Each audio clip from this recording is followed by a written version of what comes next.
Hi, this is Jaya. In this video, let us see the summary of Colombeby, a poem by Kamau Brathwaite. The poet has written the poem with each stanza superscribed with C in bold type. And when you split Columbus's name, we find that C is present in all his, that is in the word Columbus, and C is also the first word of the place in which Columbus discovered, that is Caribbean, and C is also the pronunciation of SEAC, on which the discoverer sailed to come to this Caribbean place. And if the word Olympus is broken into constituent words, then that also has the meaning of Caribbean, like ol, and bus. Ol means old and implies that Columbus was in his old age when he discovered the region. And if you see means his date of birth is somewhere around 1445, and when he landed on San Salvador, it was 1492. And the second constituent is which is Creole for the third person pronoun him, him. And the last word bus is a shortened form of blus, which means to deliver a sudden blow, cut, wound, or whip. So taken together, all these words, that is Columbus, is the preparatory of violence, which is elaborated upon in the second stanza. That is, he says that the arrival of Columbus also brought the arrival of violence into the place. And the idea of peace, which is conveyed through Columbus's observation of the stars reflected in the sea, gives a false sense of security. Towards morning, the sight of the beaches a little distance away marks the goal of his voyage. The poem is from the perspective of a native inhabitant of the area discovered by the voyager.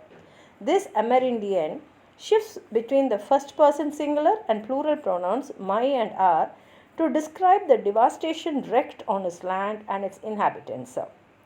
It is therefore curious to observe that Columbus's anticipation and expectation is also vividly presented in the poem. The Amerindia persona clearly has an omniscient perspective. That the scenario would be a wish fulfillment fantasy for Columbus is borne out by the words that the land is, that is his charted mind's desire, an idyllic sunrise in the blue skies, the sight of trees native to the region, bearded fig and poise, the gushing waterfalls are all a fulfillment of his exotic imaginings. This exorcism is undercut by the harsh reality of the violence unleashed on the natives by the soldiers accompanying and following Columbus. Significantly, the weapons used for attack, the pike and the musket, emblematize the missile which is the governing symbol of Western culture. Needless, violence is a prefiguration of colonialism, that is, whip's uncurled desire. Even the fulfillment of his longed for dream of discovery does not satisfy Columbus. He imagines he hears voices among the trees which mock his life's endeavor. The impulse which led Columbus to its search was dark in its origin. If he had undertaken the voyage for a cathartic purpose, to rid himself of whatever was dark or negative in him, then clearly that purpose has been defeated.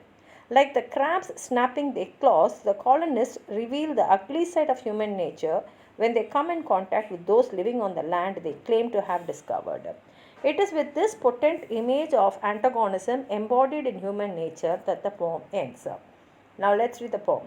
Columbus from his after deck watched stars absorbed in water, melts a liquid amber drifting through my summer air, now with morning shadows lifting, beaches stretched before him cold and clear. Birds circled flapping flag and mizzen-mast, birds harshly hawking.